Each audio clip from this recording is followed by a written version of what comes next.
The final race of the round of 16 is here in Dover, and Dover Motor Speedway has been lit up with the sound of engines as qualifying is underway for the SimRacerHub.com 158 minutes and 32 seconds remain on the board as we get things going. Chris DeWeese, thank you for stopping by. Great to have you here, as right now Cody Smith in frame as he's fifth on the board with Michael Stroll backing up his pace from Michigan. Right now, the top man on the charts, the number 38 machine is.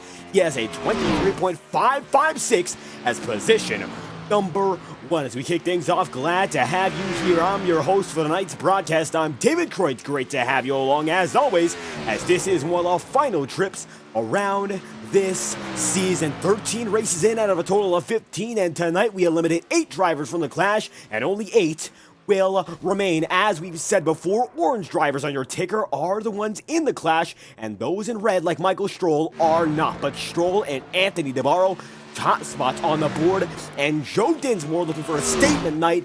He needs this win more than anyone else in the field. He is in third. What a run so far, as Joe's currently the top man of every of the Clash drivers in qualifying at the moment. The 95 machine, one of the guys in the back of the field so far to kick this one off, but tonight could be a new for the man in that number 95 Chevy Camaro. A new leaf may be turned, and it could be time for Joe to step into the spotlight, as right now he's got Brian McFerrin right behind him. McFerrin's been very quick as recent, and he's not been able to make it happen in the last 2 races. When we had it going long at Iowa, he was up there in the top 5, and he had an awful lot of speed. Dover, a 1-mile circuit in Dover, Delaware, and it is one of those tracks that's short, but very, very challenging. You need to be agile on this circuit all around, as it's one of the trickiest with the banking and the steep learning curve. Even the front stretch has camber turns. It's almost like the straightaways are out of the turns at Indianapolis Motor Speedway. These things are off the wall. Alan Dobbs going to be on the wall there, as he's going to be 8th in qualifying, and Alec Daffin is there in 10th. And Braxton, who he's going to be able to go to the top of the board, number 15. Braxton now is on the top spot, and he is one of the men on that bubble battle. He needs this one, and he needs it big. And while Braxton had a bounce back night at Michigan, this could be the one that sends him into the final round of championship contention. The number 15 machine right now going to be in the top spot, 18,000th of a second over the returning Nicholas Cohan. Right now, Cohan in that 57 scored in second. We got a total of about 29 drivers registered for tonight's event, the last of which includes Trevor Trago, the Octane Series dominator, and Wetmore, and Wetmore taking his first laps around the Tube Tech number 51. This time by, it is a Xfinity Series machine. It's a Toyota Supra. And Wetmore, with 3 wins in the Octane Series for the first time in quite some time, is here in the Ignite Series. One of the guys who showed up early for both leagues, and now he's back in action. Going to be a big-time hit during his first lap. He'll have to reset it and get it going next time around. Not good for the 51. Forrest Smith needs a bounce-back night and bad. As it stands, one of the guys in the bottom of the Clash charts, and the orange machine on your ticker is that red, gray, and black Channel 3 Simware machine. And it's been like that for quite some time. Chris DeWeese all lapped up as his son takes it to the top spot on the board by 18,000ths of a second. Forrest Smith needs this one, and he needs it desperately. Thomas Bresci moves into the 10th spot over Alan Dobbs. Dobbs now going to be in 11th. Brian McFerrin going to be down at 8th, and Cody Smith is now in 9th. As Forrest tags the wall that time by. I do believe the lap will be invalidated in his qualifying run. Might just be over. Has taken 4 laps so far, and not one of which have had a time put to them. Not good news at all. Doug Mindorf, thank you for stopping by. Great to have you along, as the 84 machine in all sorts of trouble needs to put a lap down the board for any chance to make it to the round of 8. Coming off of corner number 4 this time by, getting it very loose, and I think that's going to be the final hurrah, as Forrest Smith, no lap time put down. His qualifying run going to end with nothing on the board. But Tom Wetmore goes 5th, and the 51 is here to shake things up. Wetmore, the Octane Series dominator, as we mentioned, winningest driver in that series this year so far, with 3 on the board. Has not shown up for quite a few races, but it appears he's back in action as he slams the wall big time out of turn 4, and he'll make it back to it limping. top 5 in qualifying, no big worry at the man in that number 51. So far, it's going to be Brian McFerrin in the 9th spot. He's down on pit road right now. Not much he's doing. And Alan Rowell going to be in 22nd. Only driver still going, Tom Wetmore, as he makes it down to pit road this time through. Wetmore is in. That looks to be the end of a qualifying run. And it's going to come down to 4 more drivers. Drago, Patton, Smith, and Gearvon. Now, Forrest Smith has taken a qualifying run. No laps put down. He'll be starting in the back of the field regardless of what happens. And Trevor Trago, Brad Patton, Jonathan Gearvon have all yet to take a lap. Gearvon, one of the first guys to register in tonight's session of the last race. But it's also a nice session in its independent form. So it looks like a 33 machine, despite registering early, is not here tonight, not getting things going. He's going to be there in the back half of qualifying around 29th. As a matter of fact, based on iRating calculations, he will be starting in the back half of the field and will be the final driver in your grid at the rate we're going. It's going to be Trevor Trago, 26th.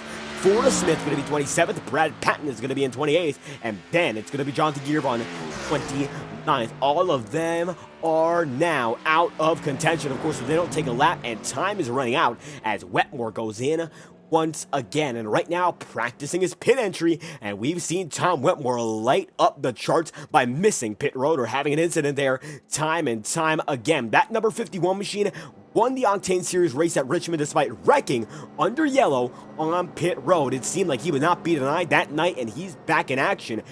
Looks like taking his sweet time going through the Lucas Oil pit straightaway out of turn number 1. He'll be able to go if he chooses to not back it down. It looks like that's going to be it for Tom Wetmore, and the 51 goes back once again. But qualifying appears to be wrapped up at the moment, so we're going to get to your starting grid regardless of what happens here. Trago, Gearvon, Forrest Smith, and the like have not taken time since Tom Wetmore despawned from the track. It seems like he's done at the same time we're done with coverage of qualifying, but that doesn't mean the action is over. It means that the starting grid has been set, and your 150 lap main event is just ahead of all of us. The 2-1-3 Sim machine of Forrest Smith back of the field, but this is going to be the Sim Racer Hub 150. Without further ado, let's get to your starting grid for tonight's event. It's going to be led off by the man in that number.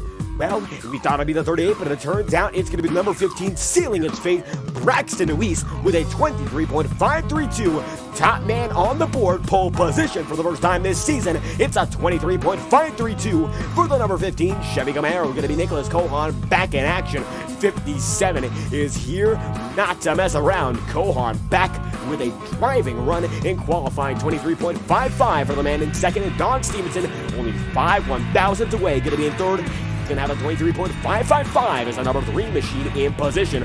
Lines up right beside defending winner Michael Stroll. Stroll, the number 38 machine, going to have a 23.556, and right behind him, it's Tuesday Night Warrior, Tom Wetmore in fifth. In the 51, 23.561. Anthony Navarro going to be in sixth, 23.562, and Jacob Fife going to be in seventh, 7,000ths away from the 27 with a 23.569. Going to be Joe Dinsmore in eighth. Great run for him in qualifying, 23.583, and Brian McFerrin going to be ninth, 23.585 there. It's going to be Cody Smith rounding in the top 10, 23.589, and he's going to be right there with Brian McFerrin. Oh, so close those guys are. And let's get on to man in the 11th spot. It's going to be Thomas Bresci, a sea of orange from 11th to 20th here. It's going to be Bresci 11th, Alan Dobbs going to be 12th, and Rob Ackley, the man as the top spot in the clash coming here tonight. He's going to be 13th in qualifying with Alec Daffin at 14th. Going to be Chris Gabot, only clash driver in the middle of this. He's 15th non-clash driver as we specify. It's Matthew Thunderstein 16th, Nick Tarbuck in 17th, DJ Stagner going to be in 18th, and Gael Brooks going to be in 19th as Brandon Bernhardt, they're going to have a 23.699 in 20th. From there on out, it's going to be Cody Griffin 23.773 in 21st, Alan Rodwell 23.898 in 22nd, and Kyle Cooper with a 23.952 in 23rd. Going to be Boomer Logan, position number 24 in the 94, 24.189, and Cal Falarski, the final man, with a timed lap. From there on out, going to be Trevor Drago in 26th, Forrest Smith in 27th, Brad Patton going to be in position number 28, and then the 33 machine, Jonathan Gearvon, will be 29th, and that will be your starting grid for tonight's event, the SimRacerHub.com 150. 50 warm-up underway. This is second and final practice before things get going. iRacing likes to call this section of the event the warm-up, as every driver gets one final chance inside the cockpit before things get going. Mike Orff, thank you for stopping by. Great to have you aboard. Michael Stroll going to be getting out of pit road, so does DJ Stagner, and so does, it looks like, Chris Cabot there. Might have not been a close look, but he's going to be on his way as well, as the front stretch of Dover is packed. We'll get focus on drivers as it stands. Only going to be a total of 3 minutes and 35 seconds remaining on the board here in warm-up. And the top man going to be Thomas Bressi in that number 24 with Chris Cabot in second. And Bressi right now running in the 23.6 range. Dover is a fast track. The 1 mile circuit, one of the fastest in existence, as it's one of those fast circuits with a lot of banking and a lot of speed being built up. The banking here, it's almost like a big Bristol. And even on the front stretch, the Monster Mile has taken its victims. Takes Bressi right there. He's going to be all out of control, and he's able to slide it right down to pit road. And we've seen many drivers get caught up on the self-cleaning straightaways here. Jimmy Johnson, which is, of course, very well-known, infamous save in 2006 in qualifying. Many drivers in the race are not as fortunate. It's going to be Gael Brooks now in fourth, Matthew Thornhurst in fifth, Alec Daffin going to be in sixth, and Alec Dobbs is going to be actually in seventh. It's going to be Allen in seventh, Alec is going to be in sixth. Tongue twister there. DJ Stagner is in eighth. And right now, the top 8 drivers in your warm-up are Clash Machines. It's going to be broken up by Nicholas Cohan in fourth, and Cohan back in the all-red number 57 Toyota Supra. Great to have him back. Been quite a long time since he's been here, since races like Daytona all the way in the beginning of the season back in February. But he is on a return race to remember. He's been fast all night long so far, and as it stands in the top 5 in warm-up, as Michael Stroll takes it up into second. And Michael Stroll did not come in the pole position last time we saw him racing at Michigan, but he did come away with the race victory. So that number 38 machine might just be the guy to look out for. He was able to get it done after a phenomenal start from Alec Daffin. The 38 clawed him back in, and a long run pace was there to stay. 100 laps, 200 miles, all under green last week. Tonight might be a replica of just that. And Chris, I'd have to agree with you. The long green flag runs are due to be the key tonight here in Dover. We've seen this track plenty of times on FTN before, and it's been all about the green flag racing. The Highline recently ran a 125 lap event, only one caution all night long, and that race lasted under an hour. Tonight's going to be another quick one as well, 150 laps, and these guys get about 3 laps done every minute. The average pace so far in warm-up is about a 24-second lap, and these guys up at the front of the field are even quicker than that mark. So Brad Patton right now, top man on the board, is coming around through 3 and 4, trying to best his all-time quickest here in second practice. His best so far, it's a 23.54 as they come off turn 4. This time by, it's going to be Brad Patton right behind your pole sitter in Braxton DeWeese. Michael Stroll in second right now, but how about Rob Ackley in that number 22 machine? He's the top seed in this class so far, and going into the round of 8, where Pocono and Charlotte are up next, he's one of the guys to look out for a championship. It has been an undeniable shock run from that 22. He's picked up the pace big time, and I'm going to be the first to say I did not have him on the radar to make it in by such a wide margin. Your Daytona winner let it all play out throughout the regular season, getting some more experience, maybe even being a bit more experimental with his strategy, leading to, unfortunately for some circumstances, poorer results. But he's turned it all the way up, got it done at Las Vegas, and now he's 36 points above the cut line, and he's the fastest overall in the class. But it's Brad Patton fastest here in Dover's warm-up. Let's get into your starting grid, and this time it's going to be the cars on your screen. Mike Orff, thank you for that one there. We hope to make sure that every viewing experience is slick here. Your orange drivers on the ticker are your drivers in the Clash, and your red and black are those not in championship contention. They're chasing checkered flags, getting experience for the second season, which comes around after our summer break. That gets us back in the swing of things by August. But here, before we head into the summer months of June, July, and the aforementioned August, we're going to bang this one out with 2 great races after this, and this one gonna be one to remember here in Dover. 150 laps. Most of your field is already on the starting grid. It's Kohan right beside your poster, Braxton Weiss. Kelly Allen, thank you for stopping by as well. Great to have all the fans aboard, and a lot of Braxton Weiss fans showing support all season long. And tonight's going to be no different for Braxton Weiss. He's always been the fan favorite here in the chat room, and tonight looks like backing it all up, and then some pole position for the first time here in the Integrity Racing League, or at least in the Ignite Series for the man in that number 15, and he's looking forward to grabbing the gear as every driver's on the grid here, all 29 of which, as we get things going with the iRacing official Ford Mustang leading us out of pit road now. Kohan going to be on the way first, but Braxton Weiss not going to be far behind him as we get ready to rumble here in Delaware. And the Northeast been where we've been at all of this clash. Of course, our Las Vegas, Michigan, the Northeastern Showdown. It was a great race, 200 green flag miles in succession. And tonight in Delaware, still on the East Coast as we are at FTN, it could be yet another great show. If we go all the way green tonight, it's going to be 350 consecutive miles of all green, no yellow racing here in the clash. Wouldn't that be something? And even in Las Vegas, very few cautions, a lap 1 incident, but we went most of the way green, almost 100 laps in between your final showdown in Sin City. But we've gone coast to coast so far, but Braxton Weiss has run the clash. It is not toast. He's looking to finish this one off with a bang, make himself a surefire contender in the round of 8. The last race here in the round of 16, though, the clash is heating up, and Braxton Weiss gonna lead them down in Dover, Delaware. Let's get it going in Dover Motor Speedway. The green flag's out for the SimRacerHub.com 150, led by Braxton Weiss.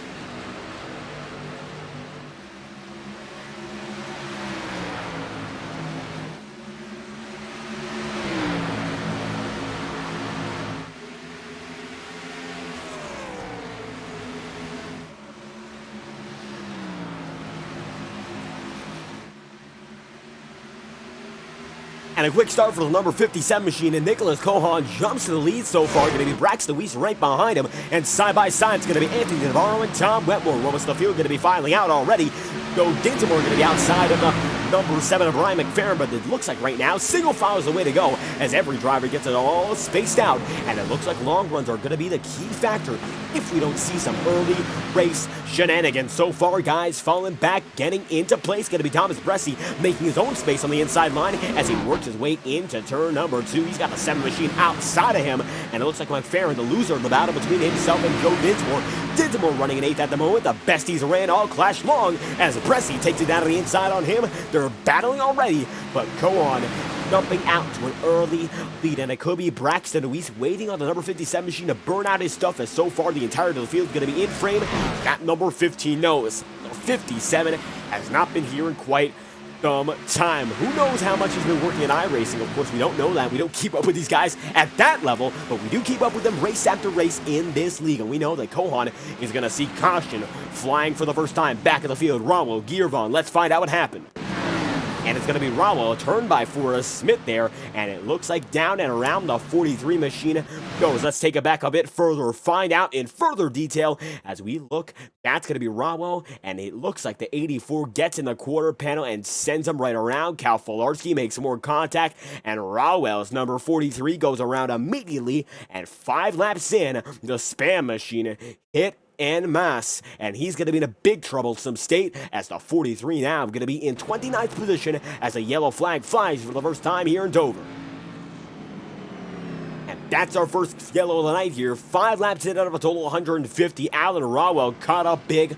Front end is gone. Let's see how long he lasts from here. Going to be Gearvon in the 28th position now, and it's going to be Boomer Logan in 27th, so some guys involved to get away from it, but it looks like Trago goes down to pit road, and so does Patton, Polarski, Smith, and Gael Brooks, and the rest of the field chooses to stay out. 6 laps in, going to be Nicholas Kohan leading the way with Braxton Weiss there in second. Anthony Navarro going to be in third right now, and Tom Wetmore going to be in position number 4. And it's going to be a big game for Tom Wetmore off that start, 5th to 4th. He was pushing hard, though it might have only been 1 position, but he's got an awful lot of speed. Nancy Wetmore, thank you for stopping by. This number 51 machine now up inside the first two rows. Toyota Supras third and fourth right now with two Chevys not up in front. There's only one on that front row. It's Supras first, third, and fourth, and the green flag runs are going to be what some drivers hope for. Looks like Braxton Deweese hoping for that, but long runs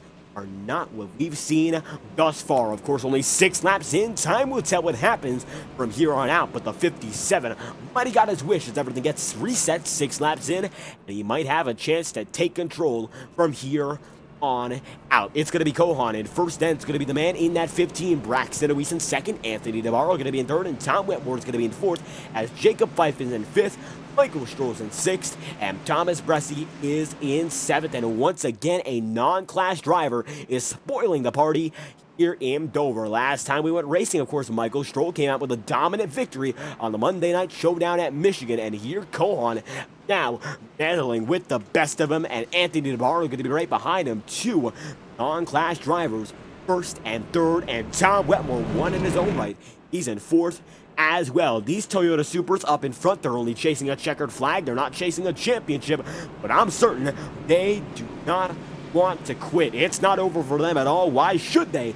The battle is just getting started. 7 laps through. We're going through turns 2 and the backstretch once again, and we'll have it going by lap number 8. It still looks like 29 drivers in this field. Alan Robwell going to be back in the lead lap despite the damage, and Cal Falarski right now there as well. Every driver in the field, bar 4, are in a double file formation, and let's get ready to go at it once again, this time led by the 57 up high.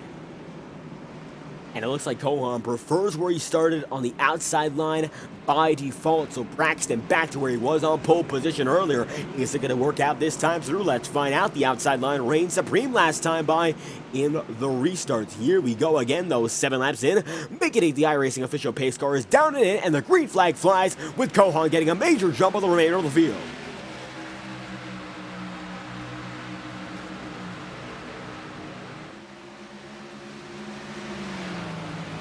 And it is a big jump for Nicholas Kohan. As you can see, that 57 gets out to a wide margin, but Anthony DeBarro going to be able to quickly cross him up, and the 27 goes down and in. Just like that, DeBarro wants a win, and he wants one bad. He's been denied one too many times in this league. Had a great run going at Vegas. He got a perfect qualifying run and then got involved in a first lap incident. It did not go his way, and that was that. Sin City was a big-time mess-up for him, and right now, that number 27 machine out in front on Kohan with Tom Wetmore in third. Going to be Braxton Deweese in position number 4. Michael Stroll is going to be in 5th, and Thomas Bresci in 6th. And now the single file action goes back to guys like Stevenson, where it gets broken up. Cody Smith with Don side by side for 11th. Don Stevenson getting right down low with the snap machine. He snapped on that inside line, but Cody Smith gets the run, and now Alec Daffin works his way out. Alan's Art Images, thank you for stopping by here, just getting things started, and now that number 1 machine goes down low for Summit Esports, takes the summit, goes high, then goes down low once again, able to make it happen with progressive momentum, and now that number 1 machine is just outside the top 10. Brian McFerrin going to be still running in 10th here, but he's got an awful lot of pressure from guys inside the clash and outside of the clash, as now it looks like Cody Smith takes him down to the inside line. What can he do this time? He lunges it in, and now the number 7 held up high. Now Brian McFerrin in the 11th with Alec Daffin chasing for 12th. The top 4 drivers not in the clash. It's DeBarro, Wetmore, Kohan, and Michael Stroll. And you got to go back to a guy like Thomas Bresci and Braxton Deweese. Deweese leads the clash drivers in 5th, and Thomas Bresci right there in 6th. King Irish 37, thank you for stopping by. Great to have you aboard. Thomas Bresci, he's had his fair share of fans all season long as well. A notable victory in the Task Force 300 GP in the Nürburgring, a winner at Talladega as well. A multi-time winner coming into the clash, 2nd seed entering, and he has been better than his contemporaries, notably guys like Matthew Thunders, who battled with for the regular season championship. Now Thunders is in 12th. He's not had the clash that he's wanted so far, but he still is on the safer side to make it in. He's just got to make sure the night does not go without an issue, rather that it does go without an issue. He wants to make sure that that car comes home clean and green. Any issue could be the end of his championship run prematurely. Would be bad news for the man who won the regular season title, as with only 2 races to go after this. The round of 8 is where you gotta be clutch. Right now, Tom Wetmore puts himself in the prime position. He leads the way with Anthony DeBarro in second, Nicholas Cohan in third, and Michael Stroll in fourth. That's 15 laps in. Wetmore leads the field. And Tom takes him right in. Going to be Anthony now in second, Michael in third. And side by side, Braxton Awie's going to be on the high side of Thomas Bressy here. And the high side has been notable for working so far on the early going. But Braxton and the wall here going to go up high. And Alan Dobbs now pressuring him from position. They're double file out of turn number 4. Braxton pushing as hard as he can, using all his might to get right back with Thomas Bressy. Does it work? Not going to be able to clear him, and they're still side by side going through turns 1 and 2. Bressy now going to try to defend on Alan Dobbs. Going to be a 2-for-1 battle here, and now it looks like Alan goes down to the 24, tries to lead the drivers in the clash here as he has him by the quarter panel, and it's going to stick. When you get a driver by the quarter panel just like that, you're able to move him out of the way through the air. Someone does not want to get involved in an incident right now, and that's Braxton Luis. Falls back even further, and that's going to be Jacob Fife trying to pass him. Fife gets the move done. Now it's going to be Jacob in 7th and Braxton in 8th as he tries to clear him off the back. Not going to be able to work it, but they're side by side, dead even, with Jacob having the advantage into the corners. Lunging has been big so far. It's worked out for the battle up in front as Anthony DeBarro and Tom Wetmore side by side. Wetmore gets the edge that time through, and he's due to bring Michael Stroll right with him. Stroll goes up high in the AC Delco number 38 machine. DeBarro sliders number 27, slides back in a second, and now Wetmore finds himself in the prime position once again. The catbird seat help with the 27 and the 38 not too far behind, going to be in the podium, and then Nicholas Cohan there in first. Well, he was in first. That was about 15 laps to go. He's now in fourth, and he's got a watchful eye on the battle. As you can see, Michael Stroll goes right down low. You're riding aboard with Nicholas Cohan in the 57.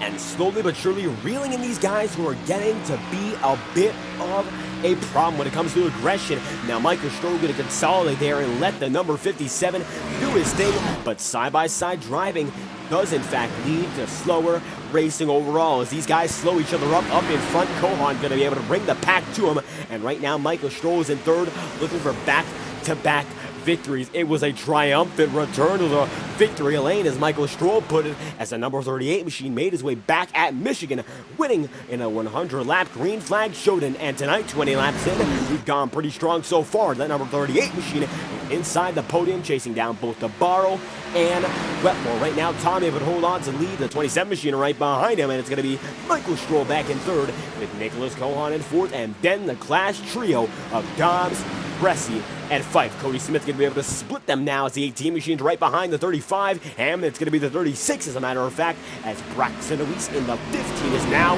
in 9th. Looking through the field, it looks like Cal Filarski 9 laps down as is. That's going to be his night, apparently gone and done with this one, as it's now going to be 28 drivers still racing. A notable run for the number 15 position. It's the 95 of Joe Dinsmore. Right now, he's having the race of his life. And the reason we put it like that 95 machine needs to run up in front. Currently is in 15th, getting cycled out just a bit. DJ Stagner passed him as of recent, but he has the ability to keep that car in good pace. The faster he goes, the more position he can get, and a higher chance he claws back at the substantial deficit that he's put himself into in the first 2 rounds of the Clash in the Integrity Ignite Series.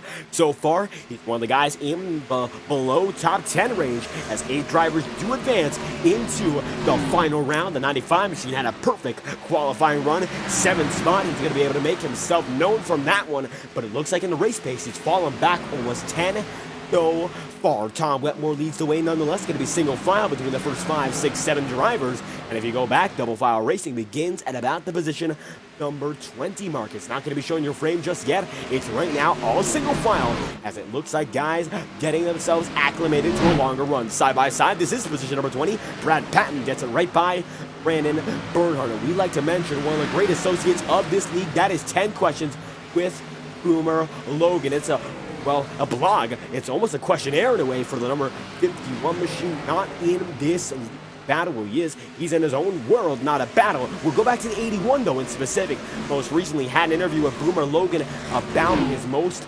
prideful achievements in sim racing, said that the bracket victory he got early in this season might have been one of the best. He said with a stacked field here in this league, winning that bracket with all the luck he had compared to some of the best drivers in this league meant an awful lot, and it's always great to hear the talent of this league. It is second to none. The number 81 machine right now running in the 21st spot as Brad Patton got by him in 20. And as we said, the 51 not in a lead battle because he has the lead all to his own as Nicholas Cohan now breathing down his neck. And just as we said he was breaking away, it now looks like the 57 is here to stay, chasing him down, trying to get to him before the first pit cycle. Now, we're unaware when that first pit cycle is going to come. Is it going to be one stopper, a two stopper, or a three stopper even? Right now, it looks like it's going to be a two stopper at the very most. The 51, the 57 break away, burning each other's equipment up as Anthony DeMarlo and Michael Strom now to face the Clash drivers. Alan Jobs tries to go down low, fakes it for a moment, and then thinks better as Michael Stroll defends on that low line. And as they come off the back, once again, going to be the number 38 machine defending like a lion here. Take a look on board with the man in that number 38, the Chevy Camaro of Michael Stroll.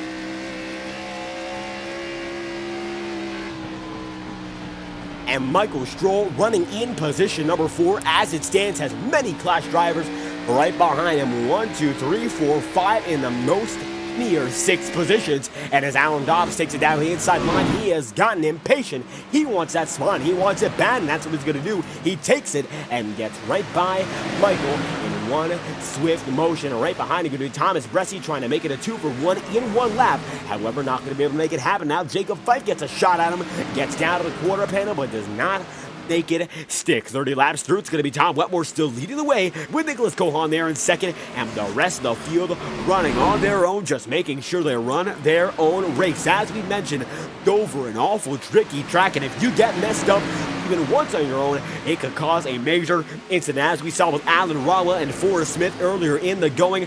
One incident could cause major damage and ruin some races. That 43 machine is in a lot of trouble right now. He's about 14 seconds off your leader and about 2 seconds off the pace every lap. The 43 struggling for speed right now as he goes way up high in that sign by, out of control as the leaders are slowly but surely going right toward him. And with lap machines becoming a factor oh so early, it could become all about using lap machines as pickoffs. Dover seems to have one preferred line right now. They all go up high through the straights and they all go right down low through the turns. There's no difference so far except for a few minor variations, maybe using a higher segment of the groove, but you can see the darker portion of the concrete here. That's where you want to be. It's all worn in just right for a driver, and if you don't put it there, you're going to be in an awful lot of trouble and you'll be in despair. The 57 goes even lower than Tom Whitmore that time through, taking a bit of a lesson there as 33 laps in. He's right behind, only going to be about a tenth and a half separating the both of them as they go into turns 1 and 2. Once again, you can see every driver here goes mostly low.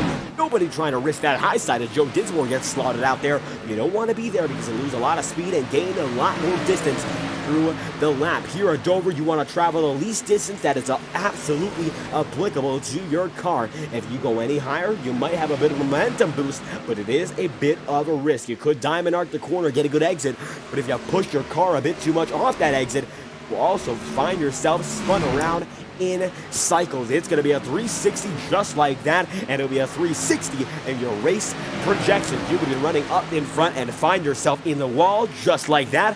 Caught up in the action as now the 29 goes down low. It's Tarbuck right now with Cody Griffin, 13th and 14th, 2 Clash drivers with DJ Stagner and Brad Patton right behind him as Alec Daffin gets all sorts of loose. He's able to save it. And Daffin right now has Rob Ackley all over him. Ackley silently making his way up through the pack, and Rob currently the top spot in the Clash and just about mathematically locked in to make it through. Well, he's slowly but surely taking his time with drivers like Alec and your pole sitter of Braxton Louise. Braxton's made his way down to the 10th, looking for the long run to come back to life, and it seems like that first caution might have messed up his strategy quite a bit. He's got damage on the car right now as he tried to push it hard after we got it going once again, and the aerodynamics might not be in perfect condition for the man in that number 15. He's got to fine-tune him back to work here as the 15 still has a race to run. 37 laps in, though. Matthew Fuller has chased him and passed him with Cody Smith right in front. The man he's worrying about next, Thomas Bresci has some front-end damage as well. And as we take a close-up drone shot look, that 24 is in big trouble. As you can see, chasing down Jacob Fife. Nonetheless, the damage does not stop him. And the 24, barreling down to that stretch, knows he's not done just yet. With that front-end damage, though, it could come back to bite him. It could be accumulated damage over the night. And with that damage becoming more and more, perhaps worse and worse, night could become a bit tougher for one of the best drivers in this league. Bresci's not had the clash of dreams, but he has been solid, and being solid means an awful lot in nights like this. A tricky track with drivers falling up and down the ladder. You want to stay up, and if you don't climb, it's better to stay up than fall way down. Going to be a bit of a diamond arc through the corner there. Lets up through the entry and the middle portion to get a better runoff exit, and trying to chase down Jacob Fife once again. And it's going to be Jacob Fife in position number 6. Michael Stroll going to be in 5th. Alan Dobbs there in 4th. And Anthony Navarro there in 3rd. And Chris, I do believe you're referencing the damage there. And drivers at Dover, you could get away with a bit of a tear on it. But it does seem like over time, as it is at most other tracks, it gets much worse. Alan Ralla, as you saw, he's about a second off the pace without a front end. And it could be actually the tires wearing out that's helping him just a bit. That number 43 machine's not able to put down the power regardless of how he is. So as these guys with more power wear out their tires more, it almost becomes equilibrium with a driver with at least a few hundred revs a minute less than the remainder of the pack. Don Wentworth still in this closing distance on the leader. It's Nicholas Cohan actually your leader now, and this number 57 is back with a vengeance. I'll tell you what, I did not expect him to be running up front tonight. Didn't expect him to be here at all, quite frankly, but it's great to have him back. Always competitive drivers here in the Integrity Racing League and the Ignite Series, and it seems like guys who are returning are some of the best. As DeBarro and Dobbs make contact, and Anthony slides up the track, and Dobbs has none of it, as now the 27 puts the power back down. This could be some tension, and it could be the 27 lunging it in, and that he does, makes it stick. Well, let's keep an eye out on this battle. We've seen the 27 evolve with some heated moments before as they go side by side. DeBarro runs Dobbs up the track and goes down low, and they're still going strong. Anthony, though, going to be a bit ticked off from that one, and now he's got to put the power down once again. DeBarro is now out of position number 4, and he's out of luck. Although Dobbs gets in the wall just a bit, now goes down low to defend, and the 27 shoots it way high. Michael Stroll going to be able to get side by side with him here, and it looks like the 27th time might be up. The Clash guys going to be up on the high side, and then go down low. It's going to be Dobbs making contact once again. They go down to the apron. They save it, but they're slowing everyone down. Now Michael Stroll goes side by side with Dobbs. Door bangs them, and they're again frustrated here in Dover. It's side by side down the line once again, and now Michael Stroll is way back on Anthony DeBarro. Oh my, the drama, I should put it like that. It's getting much more intense, and these are Clash tensions. Alan Dobbs knows he's racing for a championship. He wants to be ahead of guys like Stroll, like Bresci, and I think he's been sent down to pit road. I do believe that's a penalty, and I think we've got an in-race black flag for Alan Dobbs as he comes down to pit road. I don't believe this is a strategic stop. No other drivers come down pit road, and the man who squeaked into the Clash might have it ended from just that. Green flag is still out here, but the black flag, I believe, comes out for Alan Dobbs. He comes down pit road, and I'm certain the admins are not happy about what just happened. Michael Stroll now way back on Anthony DeBarro here, and they say DeBarro is not at fault with this one as Boomer Logan comes down and in. It looks like the 05 machine might just have a penalty, or not quite sure. It could be misfortunate timing on our end as the 05 machine now gets back on the way. It looks to be out, but I'm not quite sure what the end game is regarding his pit stop. Back on the way, going to be about 45 seconds in, and the 57 is now on the move.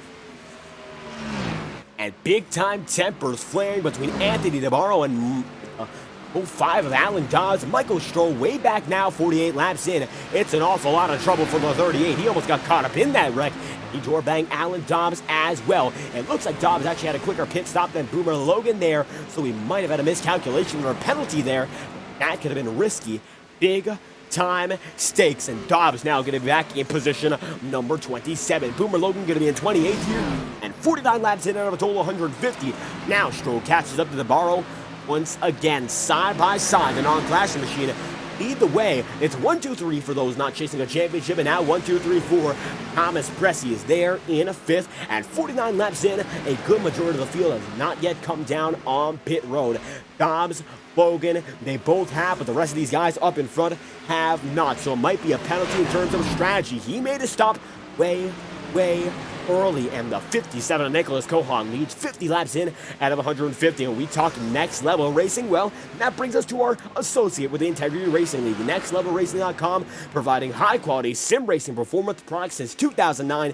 Visit nextlevelracing.com for more information. And of course, they've got great stuff coming out all the time, and most recently an officially licensed partnership with Ferrari, the best gear once again for dedicated sim racers who want nothing but the best. Visit nextlevelracing.com after this brief promotional break. Thank y'all for watching live on FTN. A third of the way through and here in Dover, and tempers are flaring and pit stops are due up next after this break. We'll be right back with all the action from here on out.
At 54 laps in out of 150, pit stops are in session here in the SimRacerHub.com 150. Once again, NextLevelRacing.com. High-quality sim racing performance products for the dedicated sim racers who want nothing but the best, and dedication to strategies. Right now, the 24 executes the undercut not 5 laps after Alan Dobbs came down after some dicey contact with Anthony DeBarro. Nicholas Kohan of the 57 top spot still, as he's going to be able to put a lap on that number 24 machine. Pit stops are in full swing, and the yellow flag's out. Braxton Awis, Nick Tarbuck might be involved here, I'm not quite sure, but nonetheless, the yellow comes out 55 through out of 150. Let's take a quick look back at some guys with damage might just have been involved in that. They were. It looks like an incident on pit road here. We'll take it back even further.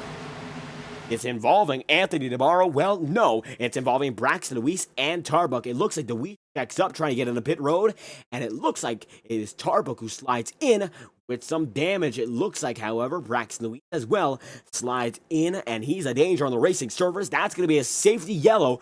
2 cars slid at once, and that brings out the yellow flag as Tarbuck has to back it out. That's a very risky position to be in, and it looks like both drivers, while involved, to be able to get back going once again. 56 laps in, and we have our second yellow flag in the middle of the green flag pit cycle. It's going to be Bressi staying out, but the rest of the field goes right in. It's going to be Kohan, Wetmore, Stroll, and the like, and the yellow flag falls, and this makes it all even. Once again, Nick Tarbuck gets back on his way, tries to make sure he stays on the lead lap here as the 57 comes in with his contemporaries. And as the 57 goes right through the pit exit cam that you need, it's right there.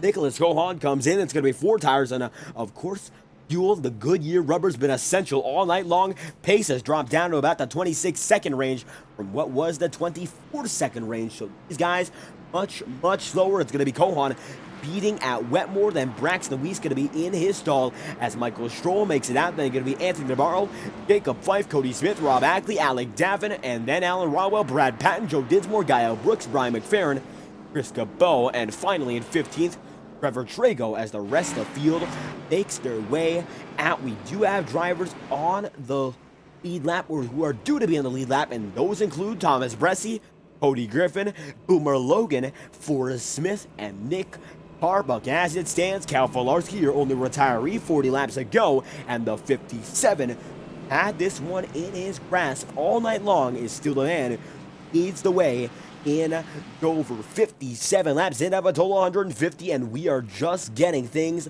started. Bressi due to be able to put himself on the lead lap this time by. He's going to take Griffin, Logan, and the like right there with him, and Alan Dobbs gets to be put back in the lead lap here quite easily. We'll see whether or not he chooses to pit once again. He's in the back of the field, and it looks like a dispute between pit commands when it comes down to who was pitting and who was not. Kohan leading the way. We're still single file, and Thomas Bressi gets back on the move here.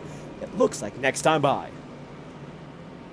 And through turn 2, it is Dover Motor Speedway iRacing official pace car back out after an incident between Braxton Luis and Nick Arbuck. And it was a close call about 10-15 laps before, and Alan Dobbs now going to be put back on the same strategic loop as the remainder of the field. He got real lucky there, and so did Anthony DeBarro. That could have been much, much worse, and it could have been much, much worse when it came to the response from the drivers. It almost became a wreck involving Clash drivers like Fife, like Michael Stroll, like Thomas Bressi, and if they got involved, I tell you, these guys would have an earful.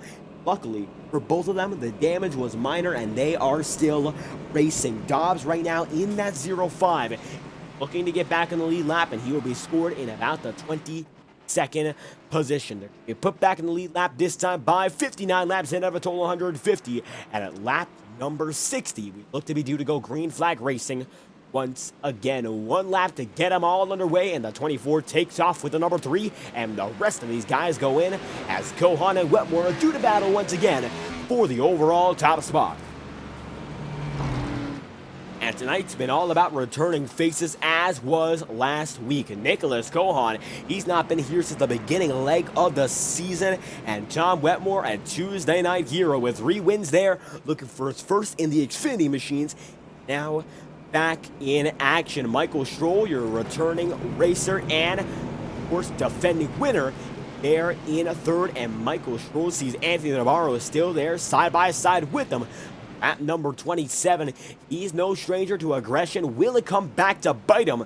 That remains to be seen as we get things going once more with the 57 and the 51 right back at it at lap number 60. The iRacing official pace car leads by a wide margin.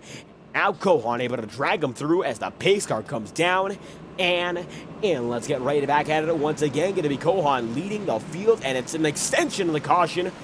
Go back to green at lap 61. Not quite sure why this is the case. It looks like Tarbuck unsettled for Smith there as well. So it looks like these guys were not able to make it back with the leaders at the perfect time. And that gives us one extra lap under yellow flag conditions. It still is Kohan and Wetmore, the back of the field, now getting caught up. Looks like they'll be able to make it here, although there is some big space out on that outside line. Not sure whether or not that is intentional. 57 makes it up in front. It is to first and second. Then the top Chevy is there in third. Ford is lying back big tonight. They all have Chevys or Toyotas. If we go back, you're going to see Kyle Cooper in ninth. Top of the blue ovals. It's bow ties and silvers up in front with 60 laps in and still just about 90 laps of green flag racing remaining. And as the caution lights on the pace car are off, we're due to get racing once again. It's going to be the first pit cycle done and done with, and it took us about 50 laps to get to that point, so it should be a one-stop race from here on out. It's the number 51 lead, Nicholas Kohan in. Let's get right back at it. Going to be Kohan. Wetmore up in front, and the iRacing official pace car this time by is officially pulling off as the number 51 inside, and the 57 leads the outside. The green flag going to drop once again. It's going to be restart number 2 with Nicholas Kohan out in front and Tom Wetmore there in second. Let's get back racing here from Dover.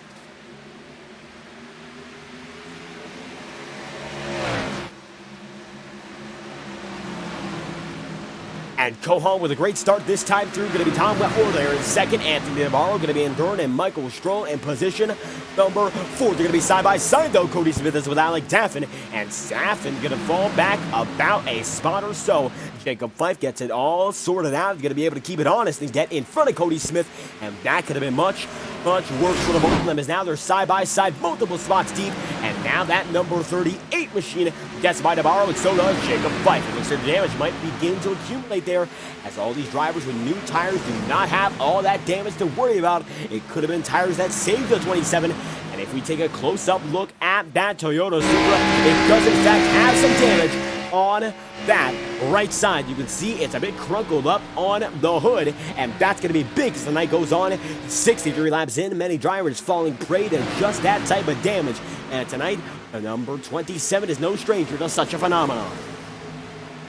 Side by side for the race lead, Tom Wetmore gets it. The 51 now going to be out in front, and it seems like on those new tires he stays the quickest, as Michael Stroll going to be right behind him now in second. Right down low, it's a 38 machine with the AC Delco sponsorship, and it's going to be a Chevy chasing a Toyota, and Nicholas Cohan now down in third, and Alec Daffin pressuring 3 wide for a moment. Jacob Fife gives in and lets them do battle side by side, dicing it up. They've still got room, but Alec Daffin makes it soon, and now in a soon future is now. He's made it all happen. He's now going to be in the podium, and he leaves the drivers in the clash with Michael Stroll in second and Tom Wetmore in third. As it stands, 2 drivers up in front as Michael Stroll goes for the race lead, looking to win back-to-back races, as Alec Daffin now tries to keep it honest. He goes side by side with them, and Stroll gonna let him right by him. No worry, let yourself burn it out, and I'll get back right to you later. It looks like that's the mindset for Michael Stroll.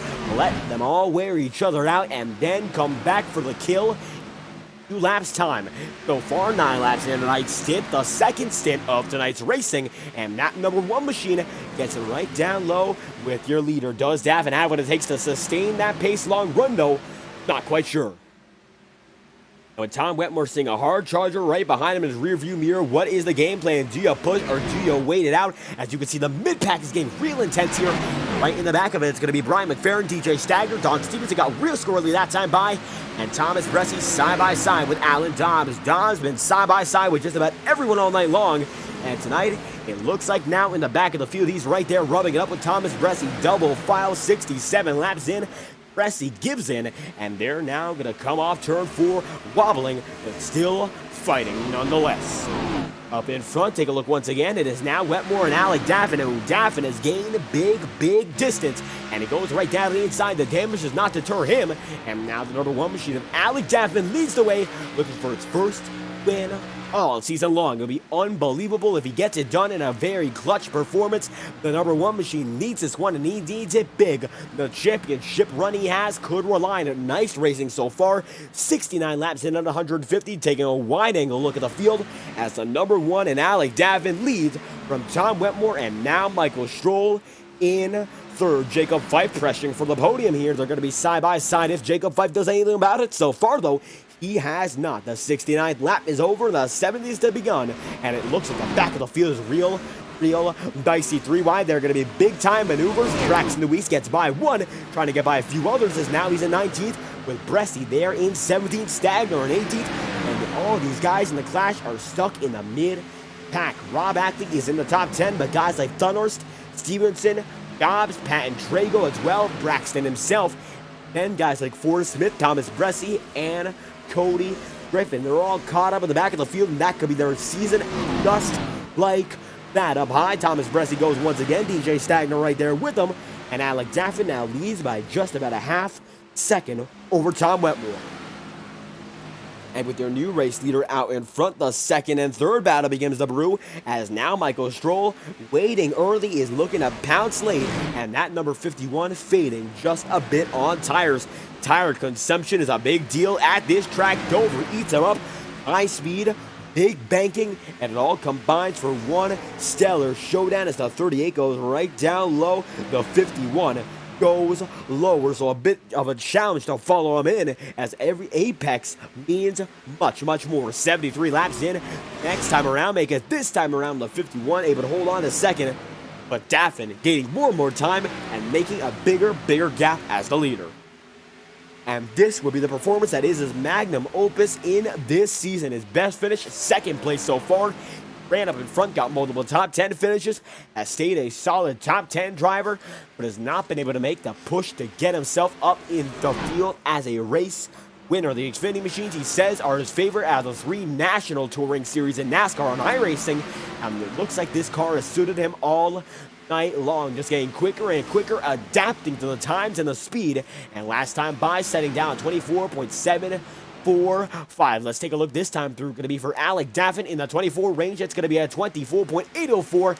However, Tom Wetmore was quicker. That time by for him going to be a 24.758. Well, not much quicker. It is still quicker nonetheless. So it could be bad news for Daffin if he does not shake off that number 51. However, might be able to do now as they're going to be side by side. Michael Stroll takes it easy and now takes it deep. Double file is going to be an easy clear for Michael Stroll off the back bumper, and the Tom Wetmore machine is due to battle him back if Jacob Fife doesn't get to him, and now he does.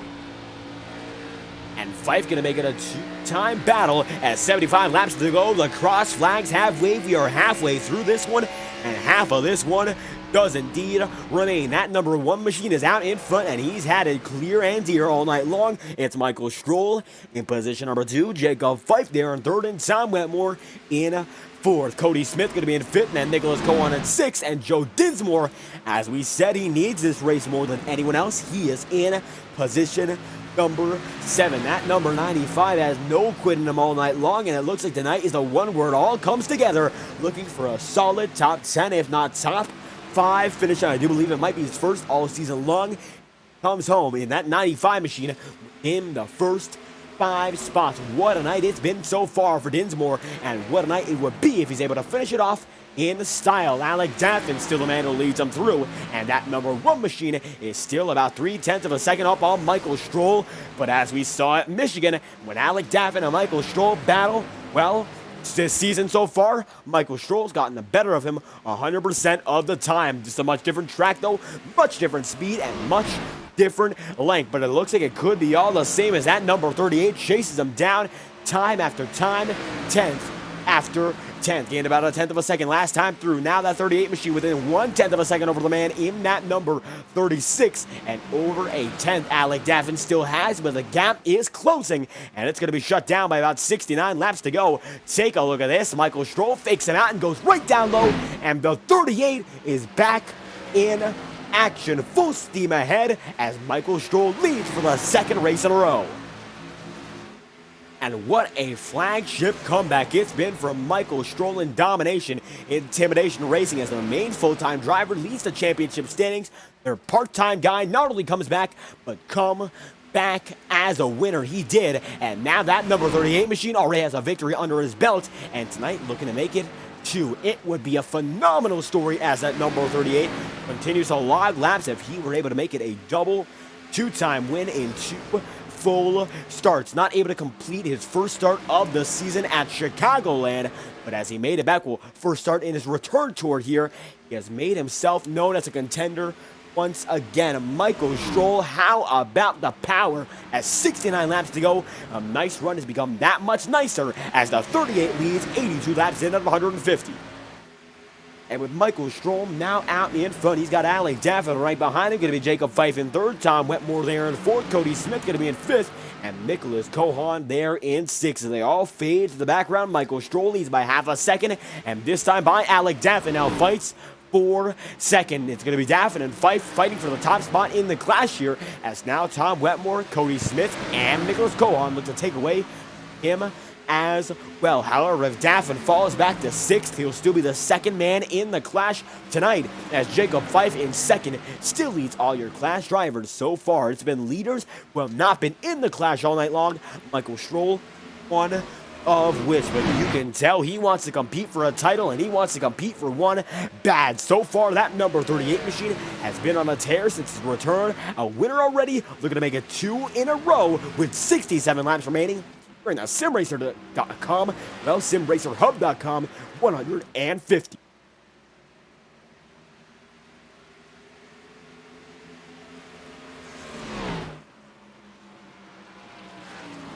And with Michael Stroll and an AC Delco number 38 machine leading, take a look at the middle of the field. The battles are still fierce. Brian McFerrin there with the Cody Griffin machine. Braxton DeWeese chasing down Brad Patton. This is for 16th on the board. And DeWeese, not the best night for him. However, he's gotten some bonus points already locked in. Leading up front, got that pole position. And those might be the points that carry him in, as it has been not the best night for a lot of Clash drivers. He's got 1, 2, 3, 4, 5, 6, 7 behind him, and he's the 8th man with about 9 in front. So he's in the middle of the guys in the clash right now, and he's got a few that he can chase down as well.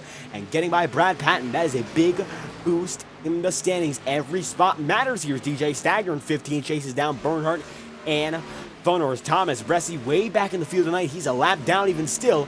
And Michael Stroll leads the way with 64 to go, looking to take us into the triple digits and beyond with ease. And many drivers caught out by that yellow flag. Thomas Bresci, one of which he's one lap down as it stands.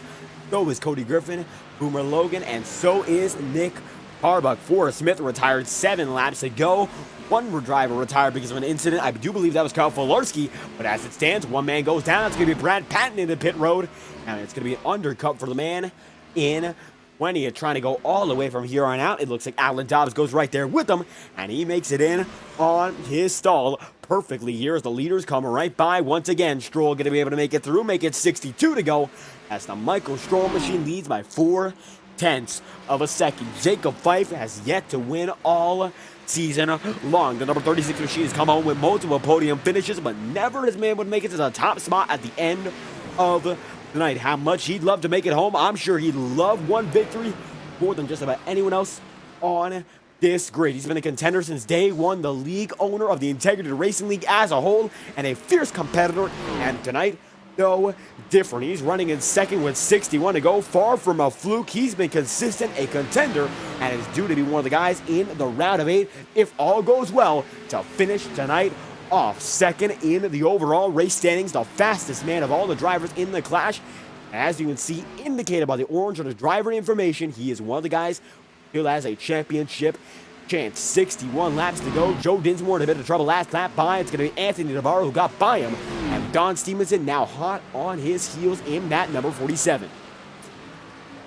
91 laps in, 60 laps remaining. Michael Stroll leads the way with Jacob Fife. Tom Wetmore going to be in third. Nicholas Cohan is in fourth. And Cohan back on the back bumper of Wetmore. Nicholas Cohan fell down to his lowest 6th spot on this run. But now the 57, touching distance of the man in the 51 once again. These two have battled for just about the entirety of the night, and it looks like they will once more as Cohan now right on that back bumper looks to make an opportunity at the pass. Every time, though, Wetmore gets down to the inside of the corner at the perfect time to block him. Diamond arc to the corner by Cohan. It's going to be more of a traditional by Wetmore, and it slows him down big. Gets in the wall, and now Cohan has a shot, and they'll be side by side through turns 1 and 2 thanks to that maneuver. And now the 57 is crossed over, and Wetmore gets right back into third. A perfect maneuver to get right back in the spot. And right in the line, the 57 goes. Tom Wetmore shows his expertise and gets that spot right back. What a way to do it for Tom Wetmore there. 58 laps to go. Back in third. A crossover as textbook as it gets here at Dover. It can be tricky, but he did it without much an issue. Great job there for the man in that number 51 to get it back. And Nicholas Cohan, the fierce driver that he is not going to give up just yet. You know what's only going to get him started is now Cody Smith going to go down to his inside line and try to take that spot away. Gives Wetmore more breathing room to chase down your leaders. But last week as well, we saw this. Michael Stroll able to stall out drivers right behind him. That time by Michael Stroll and Jacob Fife. Well, Stroll ran a 35, actually a 25.514, and Jacob Fife ran a 25.587. So right now, Michael is faster as your leader, and with one more pit stop to go, he's just got to nail that and come home as your winner. But easier said than done, as this league, the Integrity Racing League, always has fierce strategy. Brad Patton, the wall that time by, it comes down to the matter of tenths of seconds. So far, not many drivers have taken green flag stops, the quickest of which have been about the 37-second range. Not many have had the opportunity to come in before the yellow flag flew. So with 55 laps remaining, one stop is still inevitable for every driver, as Brad Patton looks to get his lap back, this time through on your race leader.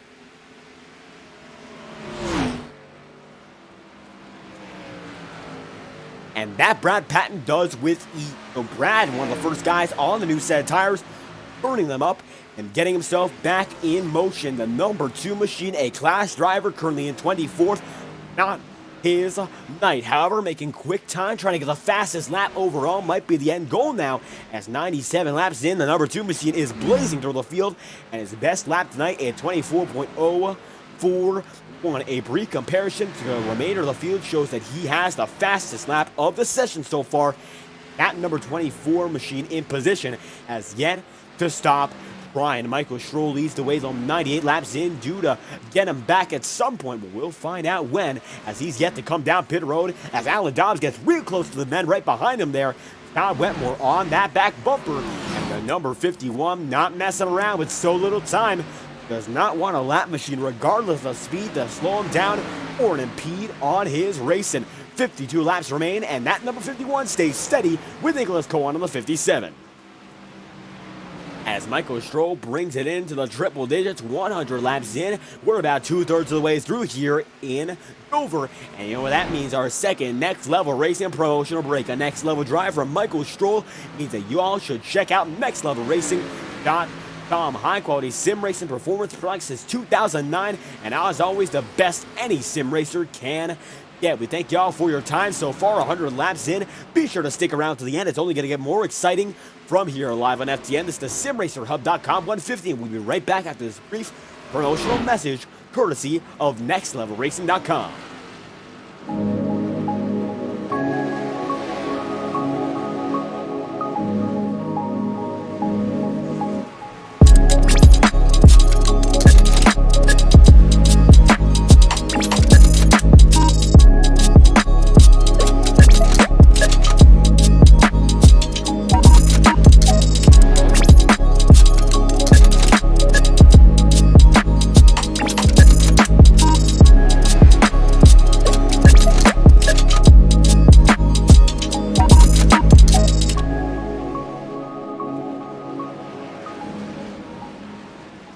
And with 49 laps remaining, that was your second NextLevelRacing.com promotional break. Once more, NextLevelRacing.com, high-quality sim racing performance products, 2009. And indeed, Nancy, top three do get interviewed. The podium interviews, as always, what we do on FTN. And we'd love to hear from every one of these guys. So far, with 48 now remaining, Michael Stroll is the top man for an interview. Nicholas Cohan now in third, Cody Smith going to be in fourth, and Tom Wetmore now in fifth here. It seems like the number 51 machine falling a bit of hard times, as strategy now going to be big. Stevenson, Dinsmore come in, so does Braxton Weiss this time by without incident, and Matthew Thunder is going to be in pit road already. Every driver getting geared up for their final pit stop.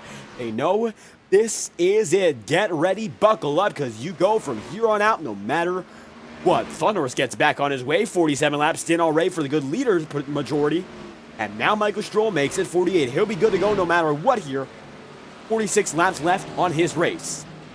Now 0.8 of a second ahead of Jacob Fife. He's leveled at the playing field once again. The number 36 machine right behind him is Thunderous. Nicholas Cohan there in third. And Cody Smith is in fourth. This time by though, Smith goes in. And number 18 machine finds himself on pit road just like that. It's going to be Rob Ackley in the 15th spot, and it looks like he's now on pit road. Top spot in the clash thus far. Navarro is in 9th. Cody Smith is in 8th, and Michael Stroll there in first. And how about that? A text for someone who's watching. We'll tell you what, still great to have you here. Great for the chat participation. We love to read everything here on FTN, so no worries at all. Thank you for having, of course, the interaction with us there, as Michael Stroll, your leader, with 45 laps to go, still having a great ride out here. Don Stevenson on new tires. Take a look at how he goes on the high side and still makes that pass. And that's how much quicker these guys are on newer tires. Look off the rear view of Don Stevenson. He goes up high here, not in the low line where the leaders are, and he still makes up big time distance off the back bumper, and he's now going to be there on another driver. Gets to Don Stevenson and then gets to Trevor Drago. That 47 is on a tear, and Michael Stroll, with 51 laps on the stint, has still not decided to come in. Who did though? Jacob Fife, and Fife's now in with Rawell, with Kyle Brooks, with Alec Daffin, and with on there as well. Looks like Gearvon going to be able to get out as the moment we mention him, he goes, and still your leader is Stroll. He's yet to come in. Cohan's in second. Tom Wetmore's now in third, and DJ Stagner's in fourth, but Stagner's way back on the leader so far, about 7 seconds off your leading man to Michael Stroll, and Stroll, 109 laps in, has command, and he's gained big on not only Fife, but Cohan over this time by the big stop, the money stop that is. It's going to be Stroll in to pit road one final time, and the 38 machine makes it in easily and effectively. Cohan takes your lead once again, and now only about 7-8 drivers on this stint are still going. Some guys on an alternate strategy, some guys have the new set, but most are on that new set that we mentioned beforehand. The old set is falling out of style, and now it's going to be all about how that 38 gets out of pit road. He's coming out this time by Jacob Fife on the move, though, and it looks like the 36 does get him and gets a big. And now it's going to be a big-time fall for the man in that number 38. It appears Michael Stroll comes in this time through, so they'll be on the same lap this time by. It could be a pass, though, as Jacob Fife comes around this time through. Is that 36 due to pass him? Let's find out. He's off the front stretch this time through. It's a short pit exit for the number 36 and the 38, and Michael Stroll comes up right behind Jacob Fife, and the battle's still raging, but Michael has new tires. And this could be the big edge that gets him through the rest of the race. That 38 has newer tires, and they'll be much quicker. As it stands, Jacob Fife just ran the fastest lap of his race, but he'll be slowed down in due time, and that could be what ends his night up front. It's right now Alec Daffin right behind him, Joe Dinsmore there as well, and then Michael Stroll. A lot of guys on an old set and a new set as well. It looks like it's going to be big-time diciness as a lot of guys on a mixed strategy. Michael Stroll falls back big, gets by Alan Rawell. Your leader is still Gohan, and Tom Wetmore is yet to pit as well. With 38 laps to go, everyone's up in the air, and nobody besides the top 4 guys are on the lead lap. And staying out this late is one big risk. Nicholas Kohan knows that well, but he's continuing to go at it lap after lap, waiting for the perfect time to come to pit road. 37 laps remain for one of our final contenders to not go down. He'll have to sometime soon, and it looks like it's not going to be next time by off of turn number 4. Kohan keeps driving. That time by for him, it's going to be not a 24, but in fact a 25.646. That time through, Trevor Trago ran a 26.066. He's one lap down, but the leader of those on new tires is Rob Ackley. I can't believe it. Ackley had the best pit stop, it appears. However, he came out a bit early, and that could be to his detriment as the night goes on. Cody Griffin fights Alec Daffin. Griffin falls back quite a bit, but it looks like his strategy not playing out as he's still on a 62-lap-old set. Joe Dinsmore next to pass him by. Michael Stroll making his time in, slowly but surely getting into frame. Looks like, according to our estimations, iRacing not giving us timing from Fife to Stroll, but they're separated by about 3 seconds on the track right now. These two were fighting up in front earlier, but with 35 laps to go, it's anyone's guess as to if that 38 can make it all the way back up and do it again. Up in front are the guys with new tires. It is still Cody Smith and Rob Ackley. Ackley leads the way overall on those with new tires. He has an 11-lap-old set going with 34 laps remaining. He has to come to the stripe quite a few times before it's all over, and he only has a 1-second lead on someone with tires. These tires do become faster and faster as the night goes on, and Wetmore comes down to pit road this time by, and that's going to be it for Tom Wetmore.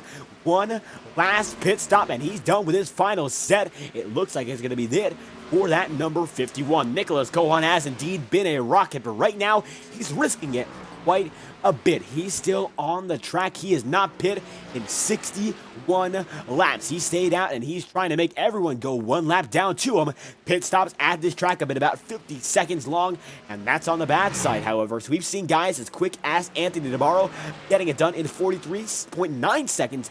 That's the fastest green flag pit stop we've seen all night long. And Kohan would have to match his pace of a 46.3 off the green flag stop last time through, qualify for a perhaps chance at the lead. It would be much quicker. He is on tires if he exits late, but will that be enough to claw him back up front?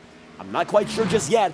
31 laps to go, and it's all up in the air for the man who leads the way, with Stagner in second and Brandon Bernhardt there in third. Bernhardt way off of Stagner, and Stagner's way off of Kohan.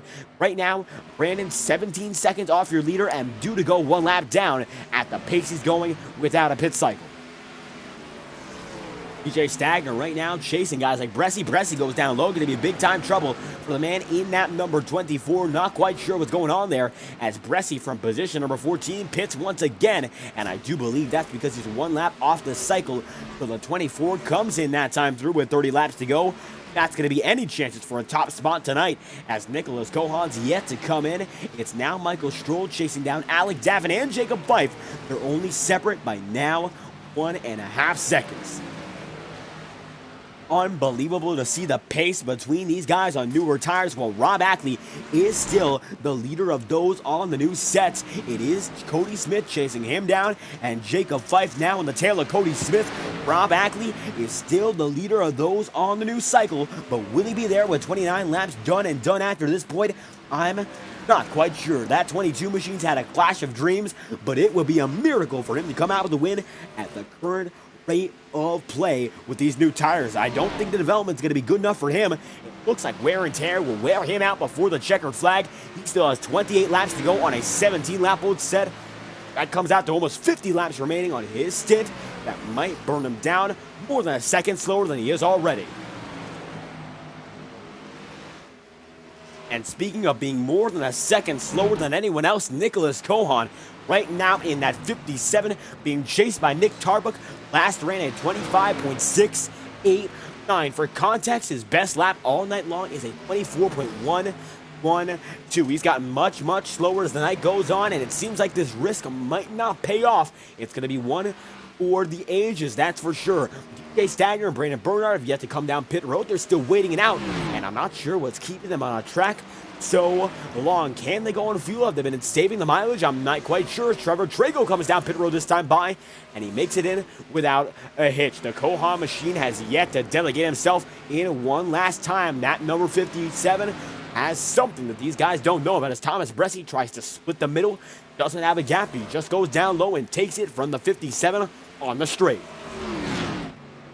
And the battle up in front is getting fierce. It's right now Ackley with 2/10 ahead of Cody Smith, then 2/10 ahead of Jacob Fife, and right now Michael Stroll falling back second after second. But I don't believe the gain's going to be enough. That time by, he gained only a 24.941 compared to Jacob Fife's 24.909, so he actually lost some time there, and it's going to be a big move for Brandon Bernhardt down to pit road. The 81 machine makes it in, and it's going to be down to 6th, 7th, 8th, 9th, and 10th, and then some, as the number 81 now down on pit road, and it's going to be two drivers left on the old stint. Cohan, your lead man, Jay Stagner there in second, and Rob Ackley going to be in third, as the Cohan machine still leads the way. Rob Ackley still leads the new cycle here, as with 24 to go, it will be 23. The yellow flag might save some drivers' chances, might not save others.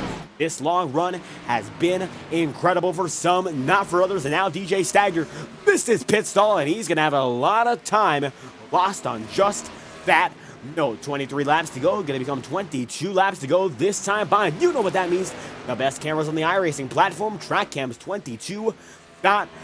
High quality graphics as always, and we hope if you enjoy the action, you love the cameras that we use. TrackCams22.com, the best cameras on iRacing, and let's crank it up with 22 to go, courtesy of TrackCams Performance.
And with 18 laps remaining, Rob Ackley still leads the way in the SimRacerHub.com 150 predictions coming in. Chad Frobafet saying Jacob Fife has a shot here to get it done without a yellow. And right now he's on the back bumper of the Rob Ackley machine like it's nothing. But look at who's here. It's Michael Stroll, now only 0.2 of a second away. And last time we took a look at the intervals, he was about 1.5 seconds off of your leader. He's gained big and he's gained bigger, and right now he's been able to pull the trigger and get himself into the right position.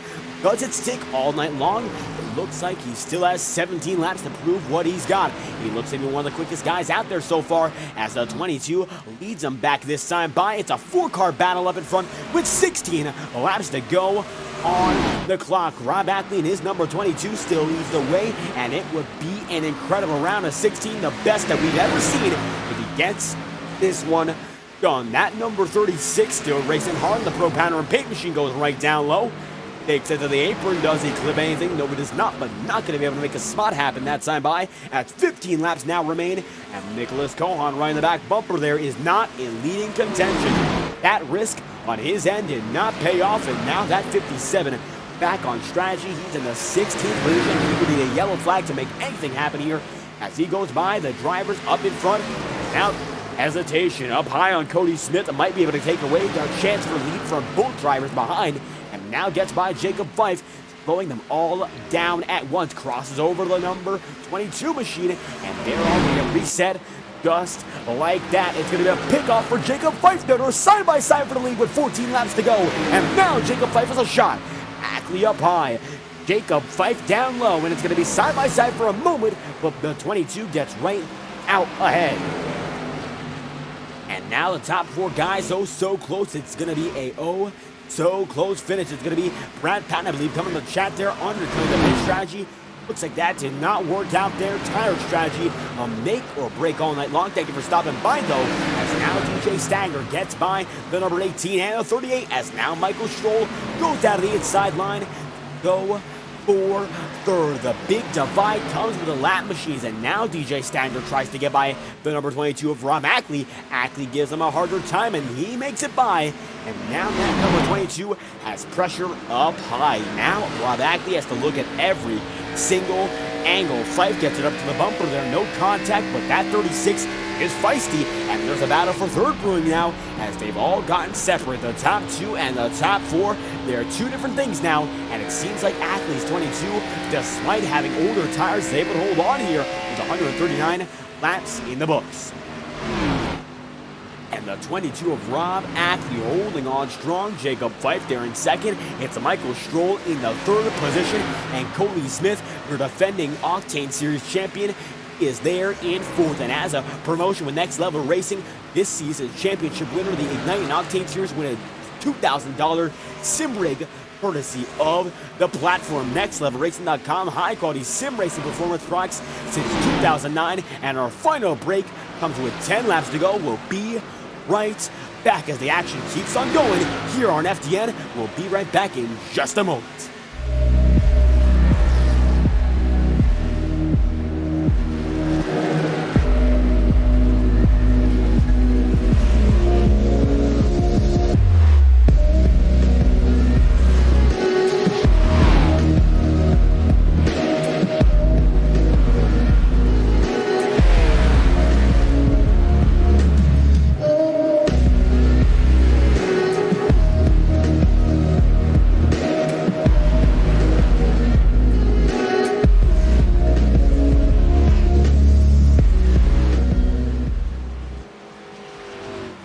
Flag is out at Dover, and it is 8 laps remaining. This changes everything, and it just happened here. You didn't miss a thing, and a yellow flag has been called. So it looks like Alan Rawell involved in another incident, and he is big time messed up once again. Let's find out just what happened. An instant replay. Rawell up high, Dobbs down low. They make contact, and that's your yellow flag right in front of your leaders, coming right by. And now, we're going to have a sprint to the finish. The 43 mangled up as the leaders get right by him. And now, everything changes. And with 8 laps remaining, Jacob Fife with Rob Ackley as Ackley goes down to pit road. This is going to be big, and I'm not sure if that's the way to do it. It looks like Ackley taking the remainder of the field down with them. Jacob Fife, the only man to stay out, and then the drivers one lap down stay as well. Will there be a big enough buffer? I'm not quite sure here as everyone comes down, save for Jacob Fife. All the racing we've seen, and now it's going to be a dash to the checkered flag. This is an unpredictable outcome for every driver here. Many thought we'd make it all the way, and it looks like many banked on it. However, it's going to be Matthew Thunders winning off of pit road, then Rob Ackley, Cody Smith, Alec Daffin, Gael Brooks, Don Stevenson, Tom Wetmore, Jonathan Gearvon there as well. Joe Dinsmore in the mix, and Michael Stroll is now in 11th, and Nicholas Gohan in 12th, Braxton Weiss going to be in 13th, Nabarro 14th, and this is the changeup that every driver might have expected in some way in the back of their mind, but it came to fruition here. The 36, Jacob Fife with 7 laps remaining leads a sea of lap drivers who come down to pit road, and now Matthew Thunhorst is in the catbird seat. And what a turnaround it would be if that number 8 machine makes it in on this race. The championship battle picture, it is tight. Take a look on your screen here. As we mentioned, guys like Rob Ackley, the safest bets of them all. And the number 22 machine does not need this win, but take a look back at guys further throughout the field. Many need this, like Trago, Dinsmore, or Smith, who's not in this one. Right now, it's all about the final pit stop. Some of these guys not locked in. Some of these guys just along for the ride at this point. Now Matthew Thunhorst on the high side, on the restart presumably. He's a man with the best opportunity to make an overtake, but Rob Ackley, same strategy. He's got experience up front, might be able to take it right back. 6 laps to go. We go back to green. It's estimated to be 4 laps remaining. That will be it. How about guys in this field who have gotten their next big chance? Alec Daffin in 5th. He's been up front all night long. Gael Brooks, he's been up and down through the field, and it looks like now he's on a bit of an upswing. Inside the top 5, he's not, but he's only 1 spot out. If things go his way, could make it up there. This machine has seen everything and then some, and now has an opportunity to make it big as they come down the wire to make it 1 lap to green. Jonathan Gearvon on pit road, but it's Jacob Fife down low, and Matthew Thunhorst does not follow him. He's going to go up high, and he's going to take Rob Ackley right there with him. Alec Daffin goes down low, and it's going to be old tires versus new. We've seen time after time it can get a bit chaotic here with 5 laps remaining. This mix-up and this big deficit could be a problem. Fife's been on his set for 38 laps. The rest of the field has been only on them for the most of 3. The rest of these guys, the total of 25 that run with this older set, they've changed it. Only 1 remains with the set, rather the opposite. Remain on the final green flag pit stop set, and will it work out? We'll find out. 4 laps remaining on the green as the iRacing official pace car comes in this time through.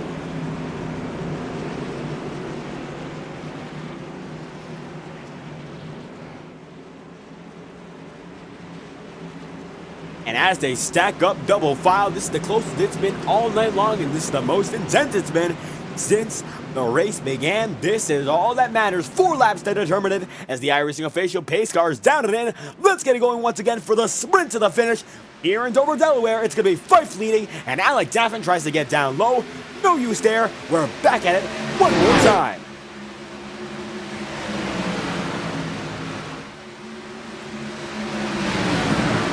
Now Jacob Fife gets shot 3 wide immediately thereafter.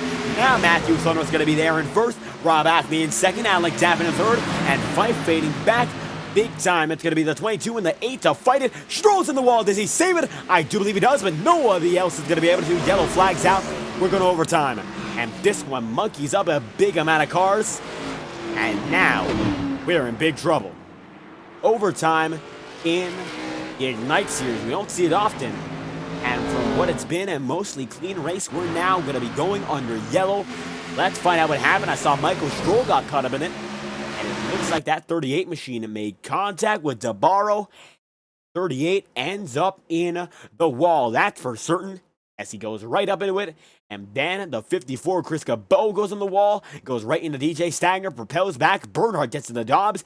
Thomas Bresci avoids it, but Braxton Weiss does not get as lucky. Take a look at that 24 on the onboard. We'll take it back 10 seconds and find out just what happened.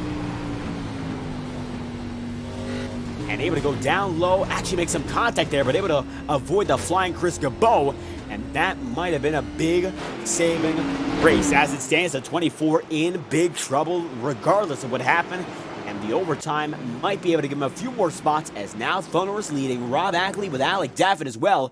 They're all going to come back to the line, go at it once again. Nicholas Cohan right now in 12th. It's going to be Jacob Fife in the 11th. Then Brian McFerrin 10th. Anthony DeBarro in 9th. Joe Dismore in 8th. John Stevenson 7th. Tom Wetmore in 6th. Kyle Brooks in 5th.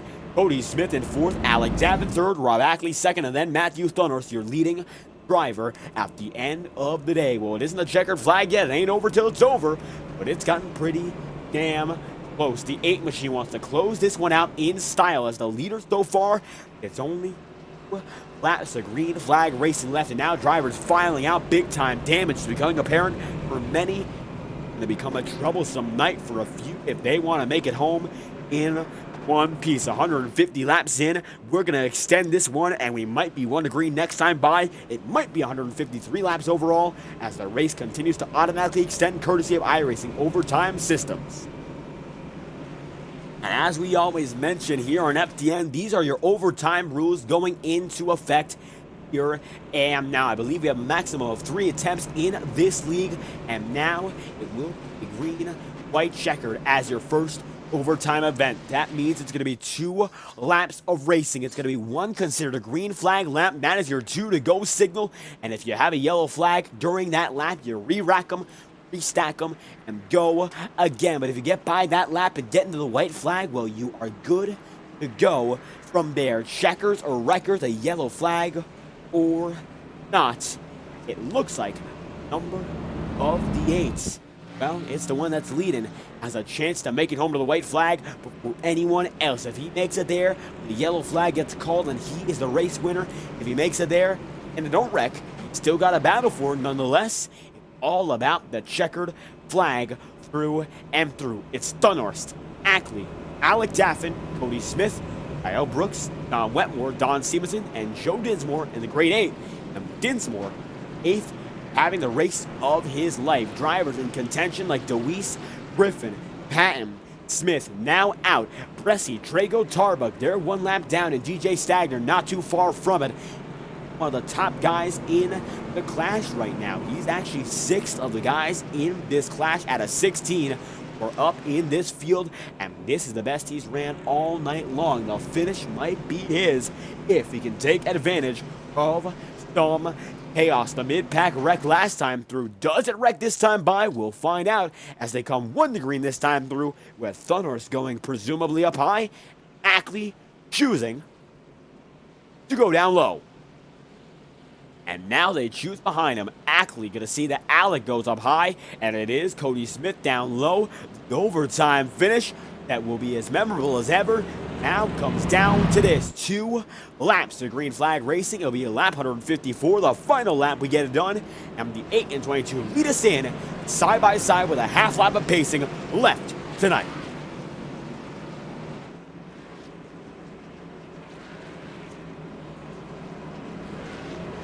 And the 22, a Chevy, 8, a Ford. You got to go back pretty deep for a Toyota now, and Tom Wetmore in 6th. The 51 has been dominant all night long, so is the 57, but now they've been split up and new drivers rising to the top.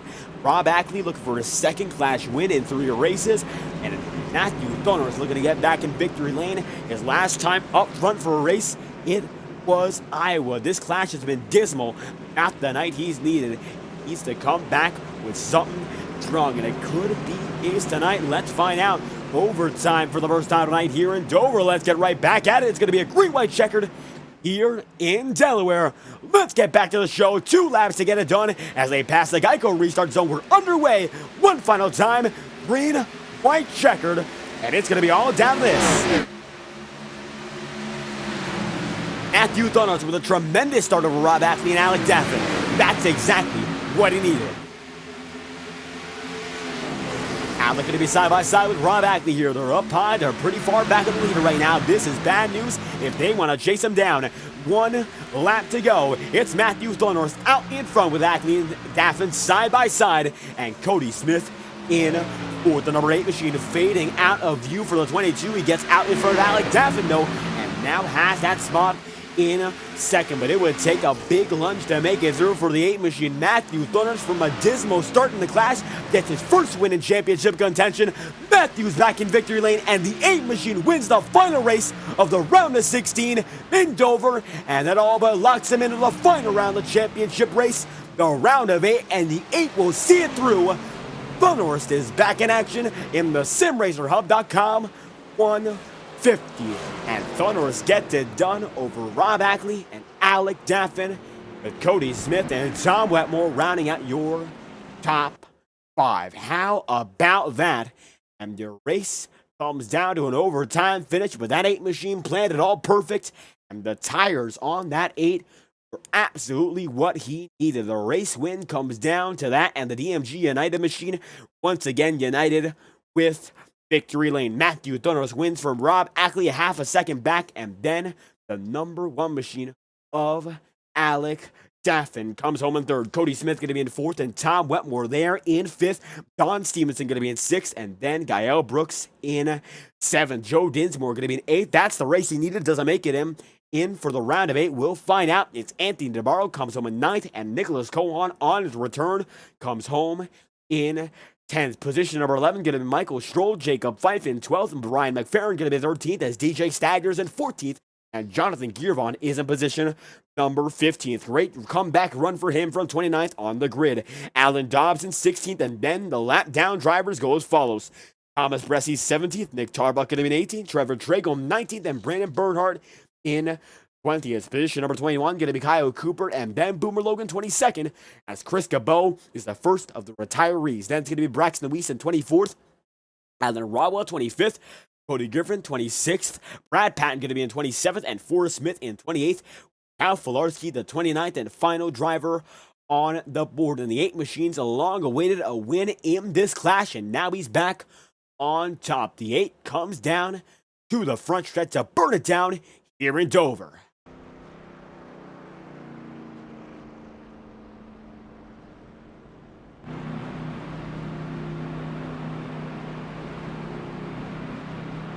And Matthew Thornton is taking a victory lap around the circuit, it appears, making his way in, and the chat going wild from that one. It seems like defying the odds on predictions.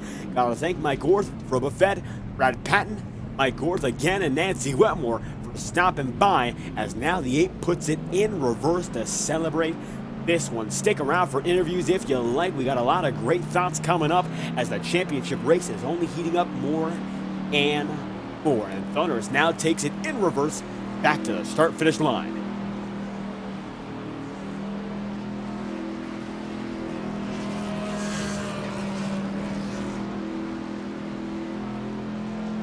Thornton slowly but surely makes his way in, and it looks like he passes the start-finish line. Gonna celebrate this one his own way, and nothing more special than your first in the clash, as it looks like he revs up the engine here. Let's see what he's got in store.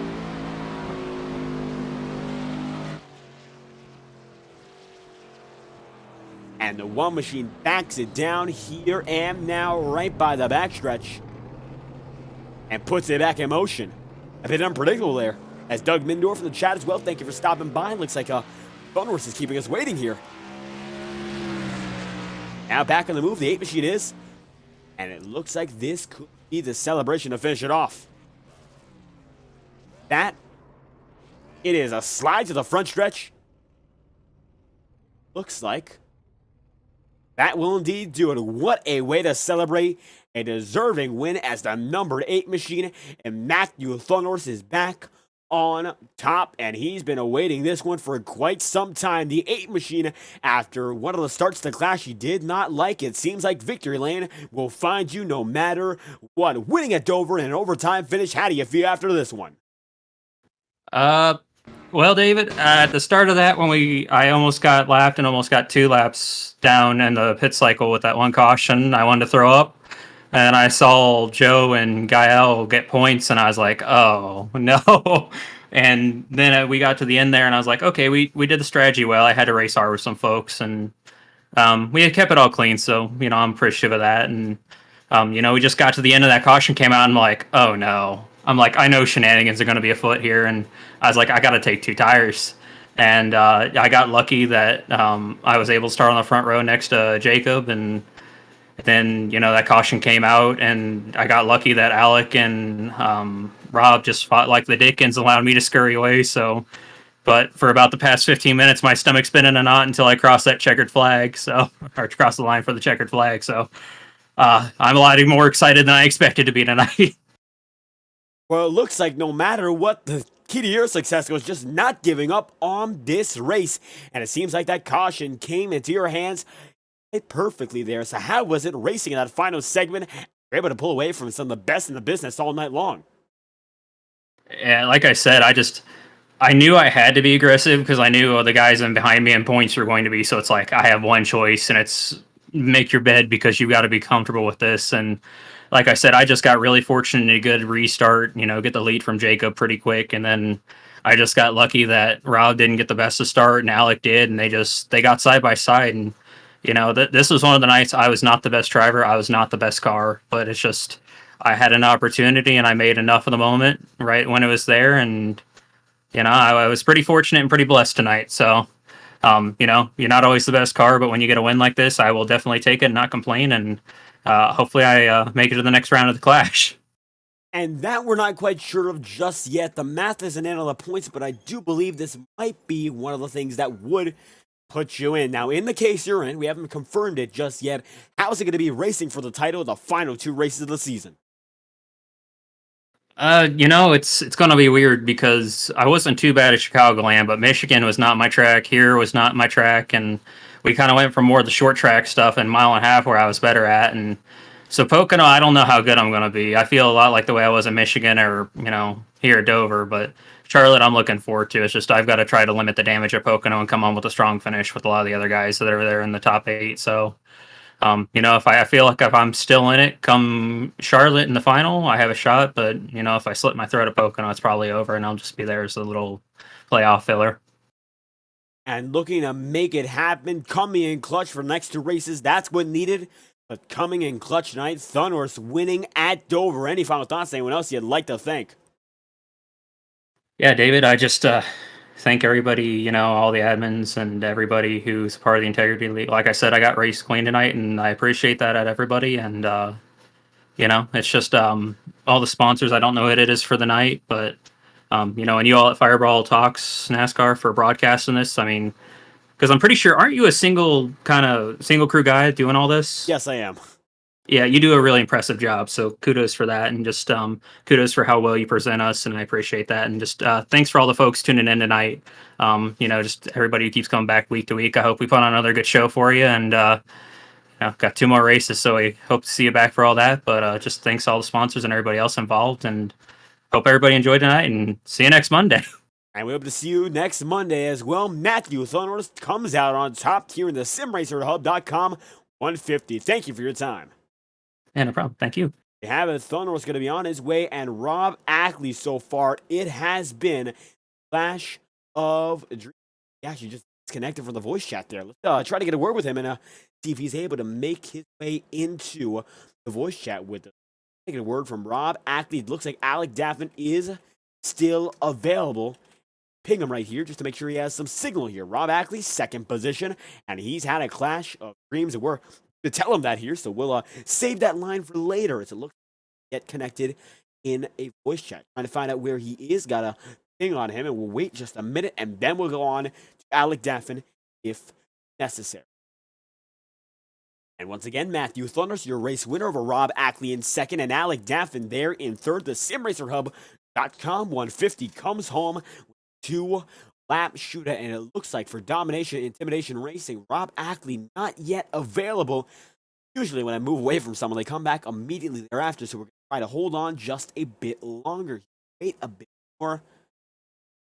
not quite sure what we're going to get. So in that case, we'll try to get Rob Ackley right now and see what's up to, as Alec Daffin is still waiting there in third. So let's get him right in right now. It seems like for the due time, we'll get your third place driver in Alec Daffin, as the third place machine had a hard fought battle there in the end, and this might be the race that puts you in, a race you needed up in front all night long. How do you feel after this one?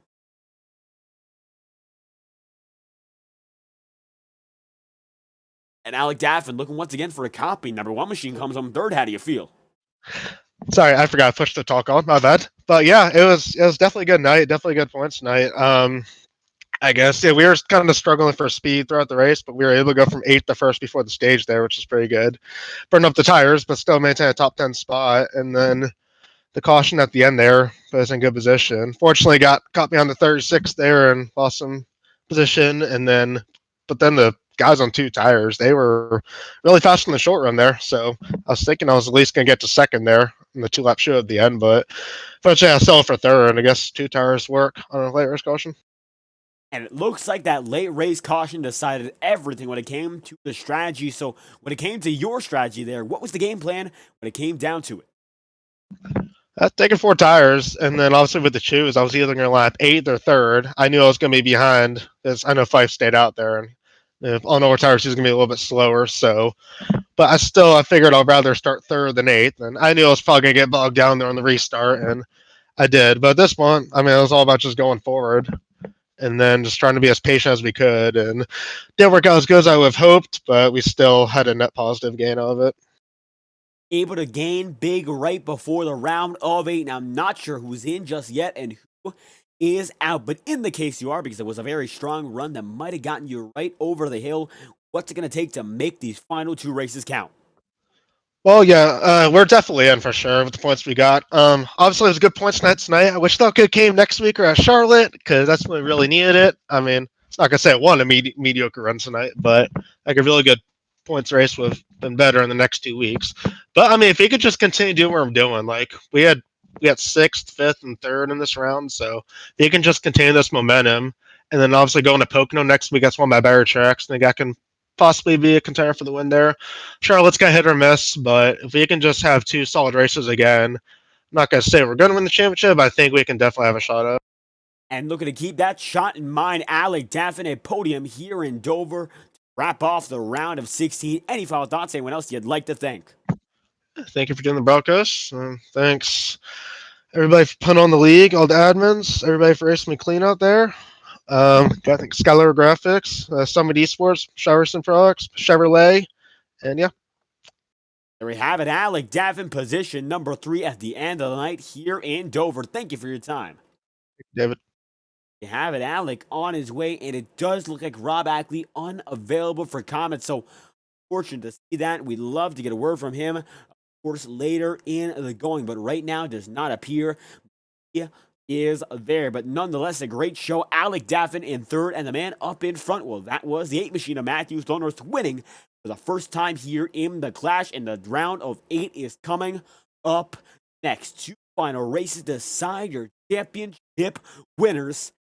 Of course, Season A coming up, its conclusion, then Season B a way later. This is the first Clash, and it's going to be one of the most important 2 race segments all year long. So keep an eye out for that. You don't want to miss it, as we have only races remaining in the going before our summer break in the Ignite Series. Thank y'all for stopping by tonight. Integrity Ignite Series and our presentation of the SimRacerHub.com 150. I've been your host, David Kreutz. Thank y'all for stopping by. Great to have you aboard, and we hope to see you whenever we're live once again on FTM. Thank you all, and we hope you have a great night.